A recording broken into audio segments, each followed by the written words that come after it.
Hello and welcome back to Mananaland by Pam Munoz Ryan. Today we will be reading from Chapter 8. Chapter 8. Overnight, fog wrapped Santa Maria in a soft blanket. The trees were murky shadows, the world silent. Not even the birds chirped. Were the rumors true? Had the ghosts of the hidden ones arrived on the wings of the peregrine? Within the mist, would Max hear their prayers and feel their presence? He found Papa and Buelo hitching Dulce to the wagon. "Good morning, my son." Papa's eyes were dark and weary-looking beneath his straw hat.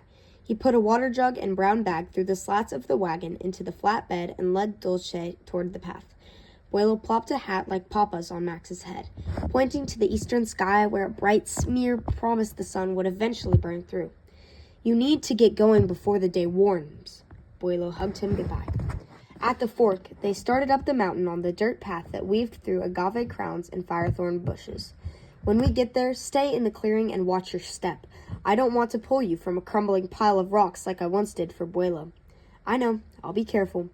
Papa lectured about precarious ledges and the importance of wearing work gloves to protect from spiders, rusty nails, and cracked stones. "I want to make something very clear, Max. You are never, ever to come to the ruins alone. Do you understand?" Before he could stop himself, Max blurted, "Because of the ghosts of the hidden ones." "Because it's dangerous. If there are ghosts, they are the ones we bring with us." "How can we bring a ghost with us?" "If a spirit lives on, Max, it is in someone's mind, not in a place." There was something comforting about Papa's confidence. But how could he be so sure about the ghost when everyone else in the village was convinced otherwise? It was slow going with Dulce in the wagon. After almost an hour of climbing the switchbacks, they came upon a wrought iron gate with spear-shaped finials and fencing that stretched in either direction like a parade of stalwart soldiers. Papa pushed open the gate and brought the wagon through. The road widened, separating two groves of coral trees, their intricate branches dotted with flaming blooms. Parrots swooped and squawked. At the edge of the trees, Papa stopped and pointed to a vast clearing. "There it is, Max, the ruins of La Reina Gigante." My pronunciation is very bad, I'm sure. The sun had overcome the fog, and the cliff top was bright and dewy. At the far edge of the rubble, on the cliff overlooking the village, La Reina Gigante stood majestic.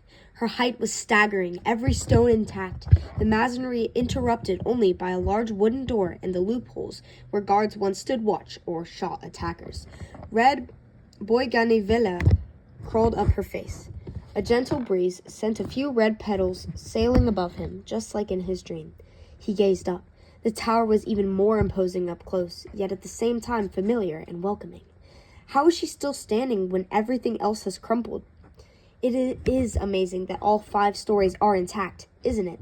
Engineers think the tower was built by different artisans than the ones who built the palace. The construction is far superior. It's been checked and the foundation is sound. Max pointed to the very top, where sticks, dried grass, and feathers spilled through the crenels. "Peregrines scrape. It looks like our friend is nesting," Papa said, then handed Max a pair of work gloves. "Let's get busy." Max followed Papa through the clearings. Weeds and thistle grew through yesterday's cobblestones. Pyramids of rock rose up where walls had collapsed. Blackberry vines choked the side of a well. Yet a whisper of the palace's beauty was still there in the magnificent shell and the remaining walls that once surrounded grand rooms. Even the cobwebs looked like veiled curtains. Papa carefully considered different mounds of stone. "These," he said, of the round gray ones, "and those." He pointed to the white rocks that might have once been chiseled for a fireplace. Papa picked up a few of each, starting piles. "I'll drag them from the debris. You cart them."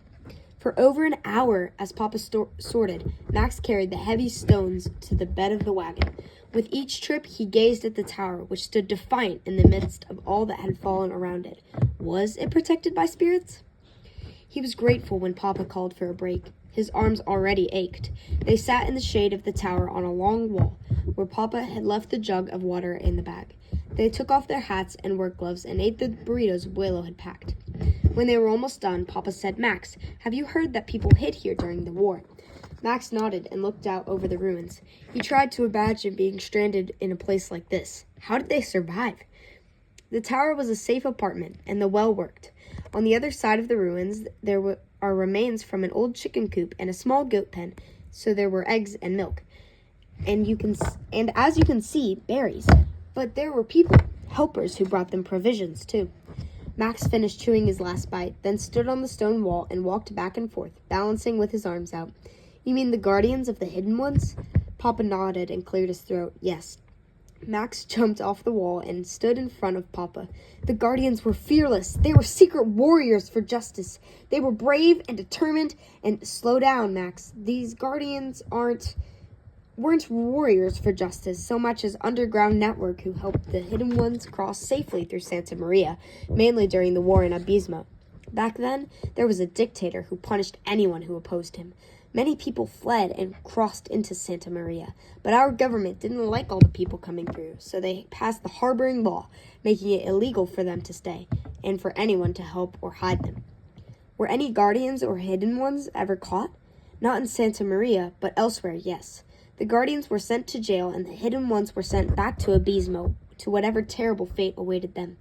That's awful, said Max. Ortiz said the hidden ones were murderers and thieves, and the guardians were criminals too because they broke the law by protecting them. Is that true? Papa bristled. The guardians helped for compassionate reasons, and the hidden ones were not murderers or thieves. They were soldiers who fought on the wrong side of a dictator, an innocent woman and children. How do you know? Papa searched his eyes. Because Buelo, Tio, Amelia, and Mariana were the original guardians of the hidden ones. Max's mouth dropped open. Buelo walked with a cane. His aunties often needed help opening a jar. And Tio huffed when he walked uphill. How could they be guardians? I know it's hard to imagine, but they were much younger then. Don't be deceived by how time has changed them. They are still strong and capable. Max grinned, feeling a surge of pride. Papa, they're heroes! I can't wait to tell Troy. Everyone should know what they Max. No one must ever find out. You may talk only to Buelo about this and in private. Do you understand?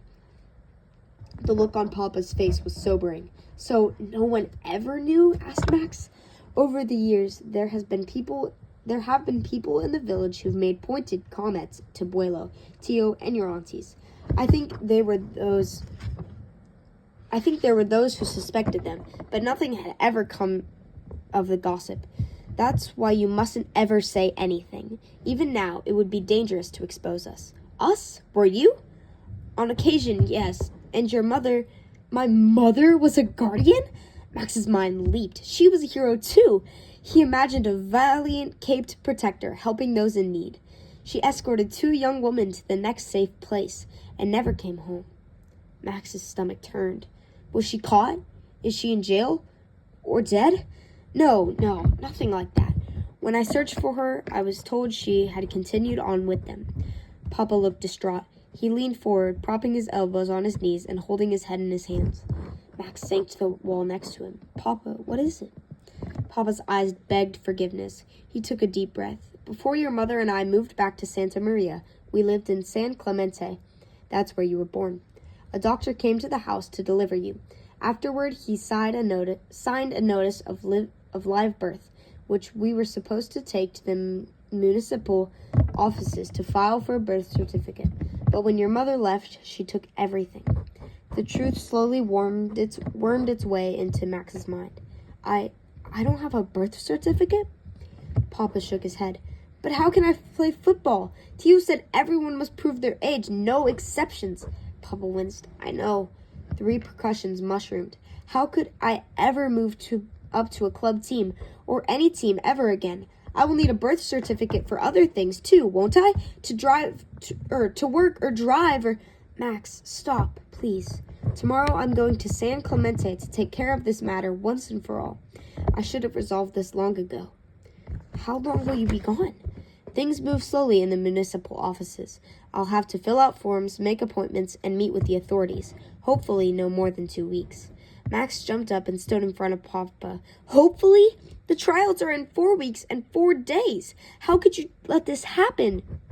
Papa ran his hands through his hair. His face paled. What was he not saying? Tell me, Max pressed. I am old enough to know. Papa closed his eyes and gathered himself. First things first, then stone by stone. I know, Papa. I'll explain everything when I return. And don't worry, Max. It will be fine. It will. Papa sounded as if he was trying to convince himself. He reached out and grabbed Max's hand and held it tight. You have every right to be angry, but now we need to focus on the task at hand. We have a bridge to build, and we need the job. I'm counting on you to work for me, and to stay under Buelo's watch and not go anywhere without telling him. Otherwise, I cannot go to San Clemente with peace of mind and take care of this. I've already talked to Buelo. You two will have to accomplish a lot while I'm gone, and you'll have to be patient. Can you do that? Max yanked his hand from Papa's. Max, answer me. Can you do what I ask? What choice did he have? That's the end of reading today. Hope you enjoyed, and I'll see you in the next one.